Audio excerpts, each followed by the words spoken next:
کوئی رات تمہاری ایسی نہ ہو کہ بغیر توبہ کے سو جاؤ، کوئی صبح ایسی نہ ہو آپ کی جو اللہ تعالیٰ کی بارگاہ میں استغفار کر کے نہ شروع کرو۔ ہر دن توبہ کرو، ہر دن اللہ کریم کی بارگاہ میں استغفار کرو۔ اور قرآن کی ایک آیت میں آپ کو یہ بھی بتا دوں، 9ویں پارے سورہ انفال کی آیت ہے، اللہ تعالیٰ فرماتا ہے وَمَا كَانَ اللَّهُ لِيُعَذِّبَهُمْ وَأَنْتَ فِيهِمْ وَمَا كَانَ اللَّهُ مُعَذِّبَهُمْ وَهُمْ يَسْتَغْفِرُونَ۔ اللہ فرماتا ہے اس امت پر اللہ عذاب ویسا نازل نہیں کرے گا جیسے پہلی امتوں پر آتا تھا۔ اس کی وجہ یہ ہے، پہلی وجہ یہ ہے کہ ان کے بیچ میں میرا محبوب آرام کر رہا ہے، رسول پاک صلی اللہ علیہ وسلم۔ دوسری ایک وجہ رب تعالیٰ فرماتا ہے وَمَا كَانَ اللَّهُ مُعَذِّبَهُمْ وَهُمْ يَسْتَغْفِرُونَ، جب تک لوگ اللہ کی بارگاہ میں استغفار کرتے رہیں گے، استغفر اللہ ربی من کل ذنب واتوب الیہ۔ یہ آیت کب نازل ہوئی تھی میں آپ کو بتاؤں، دو صحابہ تھے، دونوں گہرے دوست تھے، بہت ہی گہرے دوست، مدینے کے رہنے والے۔ اس میں سے ایک صحابی تجارت کے لیے جا رہے تھے اور ان کے گھر بار میں ان کی بیوی تھی، بس اور کچھ نہیں۔ تو اپنے دوست سے کہا کہ میں جا رہا ہوں، مجھے آنے میں تاخیر ہو سکتی ہے، میرے گھر پر اگر کبھی سودا سلف لانے کی ضرورت پیش آئی تو میری بیوی کو یہ پہنچا دینا، ساز و سامان۔ یہ کہہ کر کے وہ تجارت پہ چلے گئے۔ جو دوست صحابی تھے، دیکھیں صحابہ کے بہت سارے کام امت کے لیے درس ہیں، قیامت تک آنے والے مسلمانوں کے لیے وہ مشعل راہ ہیں۔ تو وہ جو دوست صحابی تھے سودا سلف لے کر کے گھر جایا کرتے تھے اپنے دوست کی بیوی کو پہنچانے کے لیے۔ ایک دن ایسا ہوا کہ شیطان نے ورغلایا اور سودا سلف سامان لے کر گھر گئے۔ ان کی خاتون باہر آئی دوست کی، انہوں نے اس خاتون کا صرف ہاتھ پکڑ لیا اور وہ عورت چونکہ مدینے کی رہنے والی صحابیہ ہیں، اپنا ہاتھ تو چھڑا لیا لیکن وہ چیخ مار کر رونے لگی کہ جس پر میرے شوہر نے سب سے زیادہ اعتماد کیا، تم تو جگری دوست بھائی کی طرح تھے، ہاتھ کیسے بڑھا دیا؟ تو اس صحابی کو فوراً احساس ہو گیا کہ میں بہت بڑی خطا کر گیا، میرے بھائی اور میرے دوست کی امانت میں نے خیانت کر دیا، اس نے مجھ پر بھروسہ کیا تھا اور اس کی بیوی کا میں نے ہاتھ پکڑ لیا، بس اتنی سی بات تھی۔ وہ خاتون بھی رونے لگ گئی کہ میرے ساتھ کیا ہوا، یہ صحابی بھی رونے لگ گئے، احساس فوراً ہو گیا کہ میں نے غلط کیا ہے، سودا سلف لانے کے وقت مجھ سے غلطی ہو گئی، خطا ہو گئی۔ اب اس خطا کی وجہ سے وہ کرتے کیا، ان کو تو ڈر یہ تھا کہ میں اپنے دوست کو منہ دکھانے کے بھی قابل نہیں اور نہ ہی میں یہ چیز کسی کے سامنے ذکر کر سکتا ہوں، کیا کروں؟ تو مدینہ چھوڑ کر کے چلے گئے پہاڑیوں میں، اور بغیر کھانا پانی سب کچھ بھی نہیں تھا، پہاڑیوں کے بیچوں بیچ رہنے لگے اور صرف روتے تھے اور گر جاتے تھے، اور کمزوری آ گئی جسم میں، اٹھنے پھرنے کی بھی طاقت نہیں تھی۔ اب وہ دوست ان کے صحابی تجارت سے واپس آئے، گھر میں آتے ہی ان کی خاتون نے بتا دیا کیا معاملہ پیش آیا۔ وہ بہت جلال میں آئے اور کہا کہ میرا دل ٹوٹ گیا، آج میری کمر ٹوٹ گئی، جس کے ساتھ ہم نے پوری زندگی بتائی آج اس نے میری عورت کے ساتھ ایسا کیسے کیا؟ بہرحال انسان ہے، خطا ہوتی ہے، انسان ہے، بھولنا اور خطا کرنا اس کی عادت ہے۔ اب ان کو دل میں تو بہت تکلیف ہوئی، کروں کیا؟ لیکن وہ صحابی تھے، انہوں نے کہا یہ معاملہ سیدھے حضور پاک کی بارگاہ میں رکھتا ہوں، کہا کہ میں سزا دوں گا یا پھر جو ہے ان کے لیے جو قرار واقعی چیز ہوگی وہ دلا کر رہوں گا۔ بارگاہ مصطفیٰ صلی اللہ تعالیٰ علیہ وسلم میں تشریف لائے، عرض کیا کہ آقا ایسا ایسا ہو گیا، میرے معتمد ساتھی نے میرے گھر میں ایسا معاملہ کر دیا۔ نبی پاک صلی اللہ تعالیٰ علیہ وسلم غمگین ہو گئے کہ ان دونوں کے درمیان ایسا کیسے ہو گیا۔ پھر تھوڑی دیر کے بعد رحمت عالم صلی اللہ علیہ وسلم جو غیب داں نبی ہیں، ہر چیز کو جانتے بلکہ اپنے امتیوں کے احوال سے باخبر رسول ہیں، نبی پاک صلی اللہ تعالیٰ علیہ وسلم اپنے اس غریب صحابی کے حالات معلوم کیے، پتہ چلا کہ وہ تو گھر بھی چھوڑ دیا، مدینے بھی چھوڑ دیا، پہاڑیوں میں جا کر کے پناہ لے کر کے اکیلا تنہا رہ رہا ہے۔ اللہ کے نبی صلی اللہ تعالیٰ علیہ وسلم اپنے اس غریب امتی صحابی کے حالات معلوم کرنے کے بعد اللہ کریم کی بارگاہ میں عرض کرتے ہیں کہ مولا تو فیصلہ سنا دے۔ اللہ تعالیٰ نے آیت نازل فرمائی، جو آیت میں نے آج آپ کے سامنے تلاوت کیا۔ اللہ تعالیٰ فرماتا ہے والذین اذا فعلوا فاحشۃ او ظلموا انفسهم، جن لوگوں نے گناہ کر لیا یا اپنی جان پر ظلم کیا ہے، پھر ذکروا اللہ فاستغفروا لذنوبہم، اللہ کو پھر جلدی یاد کر لیا اور توبہ کر لیا۔ رب تعالیٰ فرماتا ومن یغفر الذنوب الا اللہ، محبوب بتاؤ اللہ کے سوا کون ہے گناہوں کی بخشش کرنے والا؟ اللہ تعالیٰ ان کے گناہوں کو معاف کر دیتا ہے جو فوراً اپنے گناہ کے بعد یاد کر لیتے ہیں کہ مجھ سے خطا ہوئی ہے۔ رسول کریم صلی اللہ تعالیٰ علیہ وسلم نے اس صحابی کو بتایا تیرے بھائی سے بھول ہوئی، خطا ہوئی، لیکن رحمان نے اس کی بخشش کا مصداق قرآن میں سنا دیا کہ وہ باز آ گیا اور توبہ کر رہا ہے، لہٰذا تیرے لیے بھی یہ زیب نہیں دیتا کہ تو اب کوئی انتقام لے، تو اپنے دل سے معاف کر۔ یہ صحابی تھے، اللہ کے نبی صلی اللہ علیہ وسلم کے پروردہ تھے، نفسانیت اور خواہشات کے نہیں۔ یہ فوراً گئے اور اپنے اس جگری دوست کو، اپنے اس بھائی کو ڈھونڈتے ہوئے پہاڑیوں کے بیچوں بیچ جا کر کے دیکھا، ان کی حالت بہت خستہ تھی، کمزور ہو گئے تھے اور روتے روتے اتنا تھک گئے تھے، نہ کھانا ہے نہ پانی ہے، بس یہ کہ ان سے خطا کیا ہوئی تھی، اپنے دوست کی عورت کا ہاتھ پکڑ لیا تھا، بس میرے عزیزو اس سے بڑا نہیں۔ ہاتھ پکڑنے پر ان کو اس قدر احساس تھا کہ مدینہ چھوڑ۔ تین خطا کرنے والا وہ ہے جو خطا کرتے ہی توبہ کر لیتا ہے۔ مومنوں کے دل کا سکون اللہ کے ذکر میں ہے۔ ہم جب دنیا میں تھک جاتے ہیں تو سستانے کے لیے، سکون لینے کے لیے اچھی جگہوں کی تلاش کرتے ہیں۔ نبی پاک صلی اللہ تعالیٰ علیہ وسلم مسجد نبوی شریف میں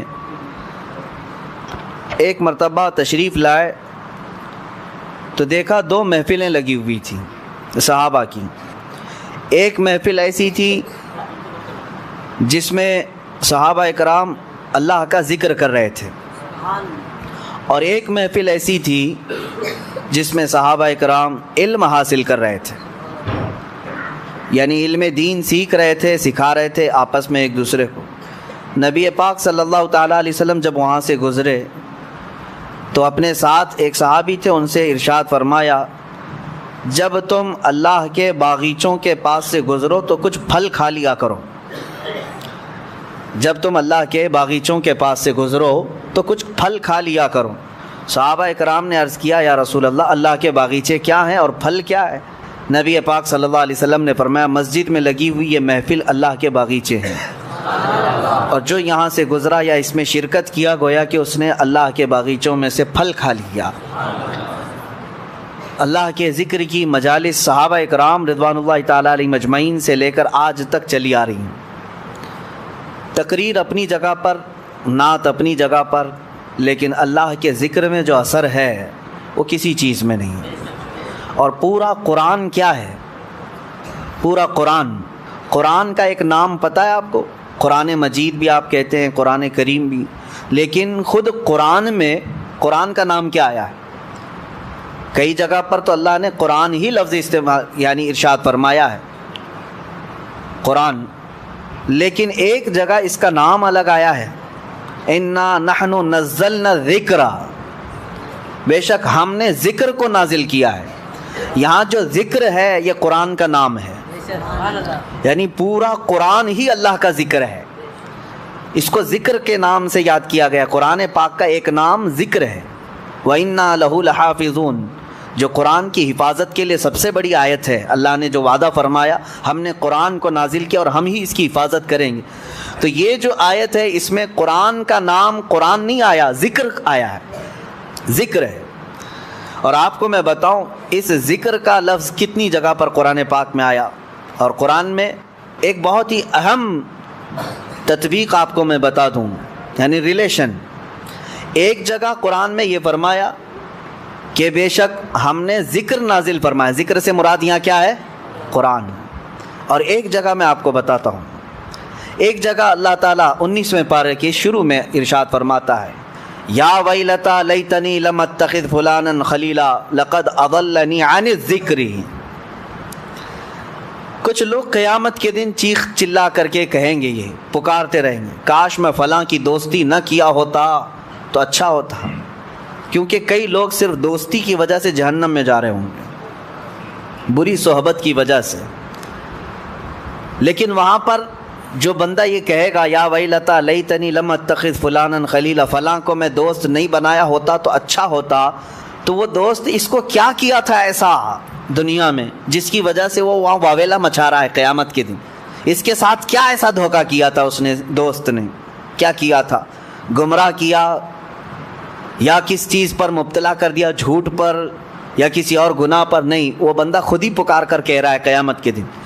اس کی دوستی سے سب سے بڑا نقصان ہوا کیا؟ وہ کہتا ہے لقد اضلنی عن الذکر، مجھے اس بندے نے ذکر سے روک دیا تھا، ذکر سے روک دیا تھا۔ قیامت کے دن یہ خود جو جہنم میں جا رہا ہے وہ کہے گا کہ مجھے اس نے ذکر سے روک دیا تھا۔ اب مفسرین فرماتے ہیں وہاں کون سا ذکر مراد ہے؟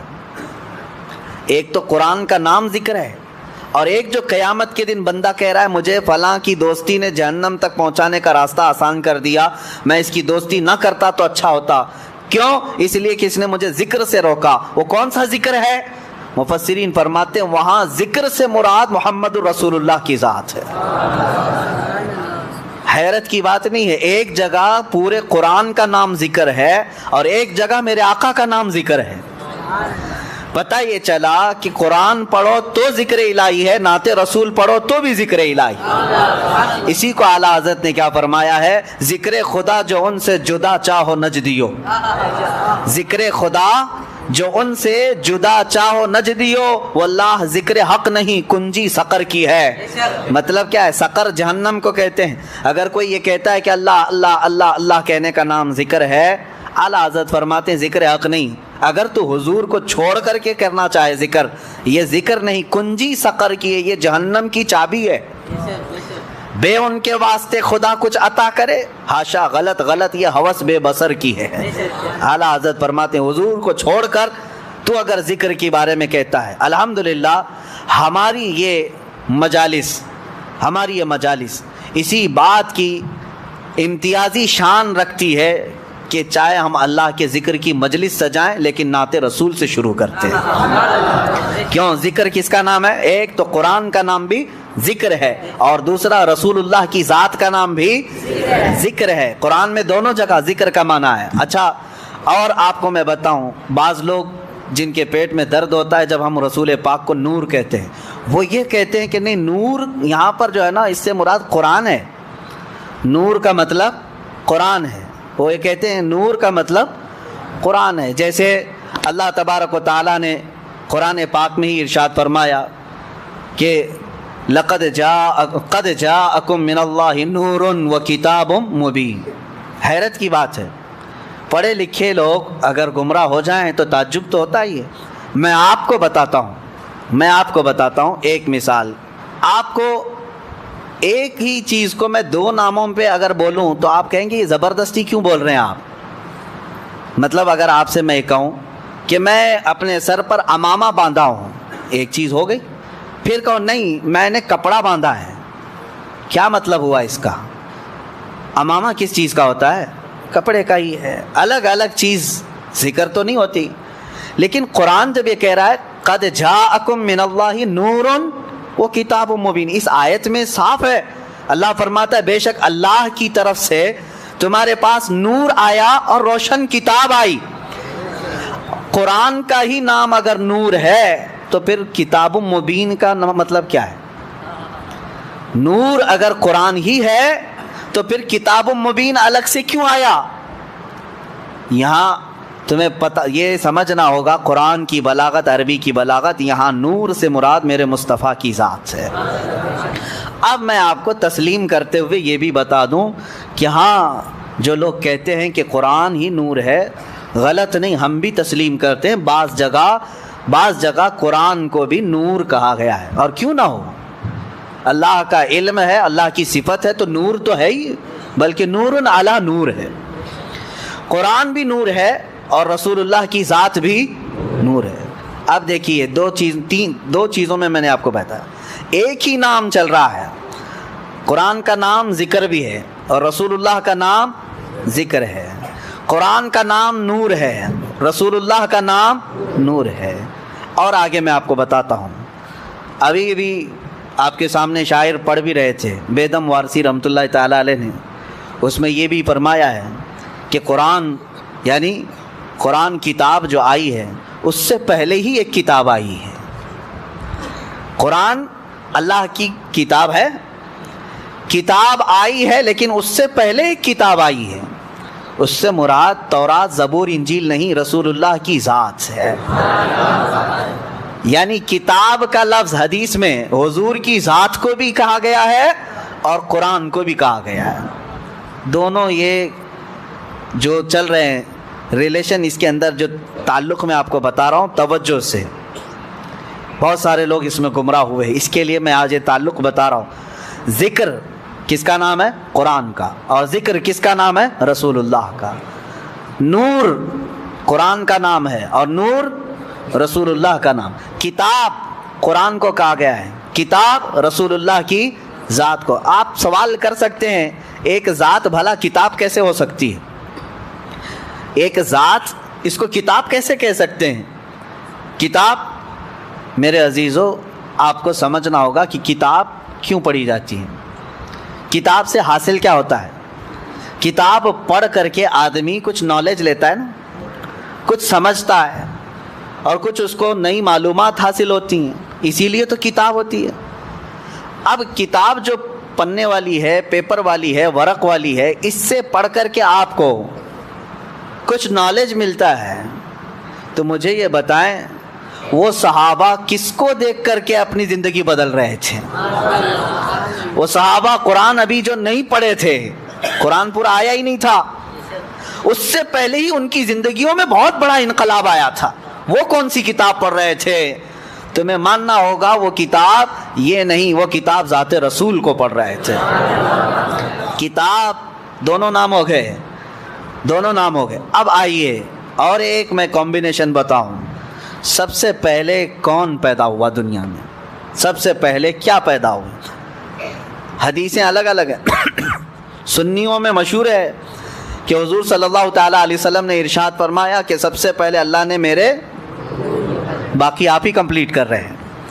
پتہ ہے، ہر سنی کو پتہ ہے کہ سب جانتے ہیں حضور نے فرمایا سب سے پہلے اللہ نے، حضور نے کیا فرمایا؟ میرے نور کو پیدا. یہ سب کو پتہ ہے، لیکن حدیث اور بھی ہے. حدیث میں، ایک حدیث میں میرے آقا صلی اللہ علیہ وسلم فرماتے ہیں سب سے پہلے اللہ تعالیٰ نے قلم کو پیدا کیا. سب سے پہلے اللہ نے قلم کو پیدا کیا. اور ایک حدیث میں ہے حضور اکرم صلی اللہ تعالیٰ علیہ وسلم فرماتے ہیں سب سے پہلے اللہ تعالیٰ نے لوح محفوظ کو پیدا کیا. ساری کائنات سے پہلے کسی بھی چیز کا ذکر نہیں ہے وہاں، کسی بھی نور کا ذکر نہیں. حضور نے فرمایا سب سے پہلے اللہ تعالیٰ نے لوح محفوظ کو پیدا کیا. تختی جس پر ساری کائنات لکھی گئی ہے، یہ لوح محفوظ کو.